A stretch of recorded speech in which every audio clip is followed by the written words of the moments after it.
চৰকাৰী কৰ্মচাৰীসকলৰ বাবে জনাব বিচাৰিছোঁ ডাঙৰ খবৰ। কৰ্মচাৰীসকলৰ অষ্টম দৰমহা আয়োগৰ পৰা পুৰণি পেঞ্চন পুনৰ প্ৰৱৰ্তনলৈ কেইবাটাও গুৰুত্বপূৰ্ণ খবৰ আহিছে। সবিশেষ আপোনালোকক জনাব বিচাৰিছোঁ। ভিডিঅ'টো প্ৰথমৰ পৰা শেষলৈকে চাই থাকিব। অষ্টম বেতন আয়োগ সন্দৰ্ভত আহিছে এক ডাঙৰ আপডেট। এই তাৰিখৰ পিছতে চৰকাৰী কৰ্মচাৰীয়ে লাভ কৰিব ডাঙৰ খবৰ।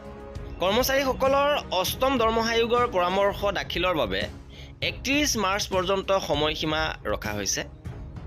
কেইবাটাও উৎসৰ পৰা জানিব পৰা গৈছে যে আৰু অধিক সময় কৰ্মচাৰীসকলে লাভ কৰিব পাৰে। কৰ্মচাৰী সংগঠনসমূহক এই বিষয়ত জানি বুজি মতামত দিবলৈ অনুৰোধ জনোৱা হৈছে আৰু এই কাম কৰা হ'ব বুলি আশা কৰা হৈছে। অৰ্থাৎ কৰ্মচাৰীসকলৰ পৰামৰ্শ কাৰ্যকৰী কৰা হ'ব, যাৰ পূৰ্বে সময়সীমা আছিলে 2026 চনৰ 16 মাৰ্চলৈকে, কিন্তু এই ক্ষেত্ৰত ইয়াক 18 দিন বৃদ্ধি কৰা হৈছে।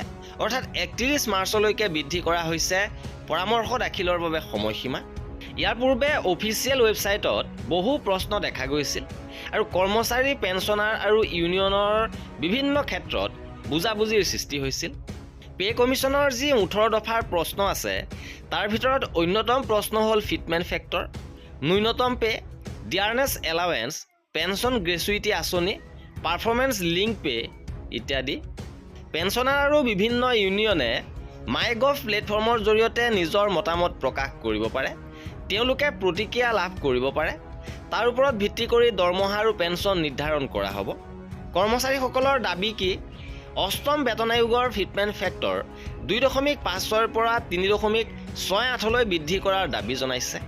বেচিক পে 18,000 টকাৰ পৰা 26,000 টকালৈ বৃদ্ধি কৰি লগতে 34,500 টকালৈকে কৰাৰ দাবী কৰিছে। অৰ্থাৎ 26,000 পৰা 34,500 টকালৈ বেচিক পে বৃদ্ধিৰ দাবী।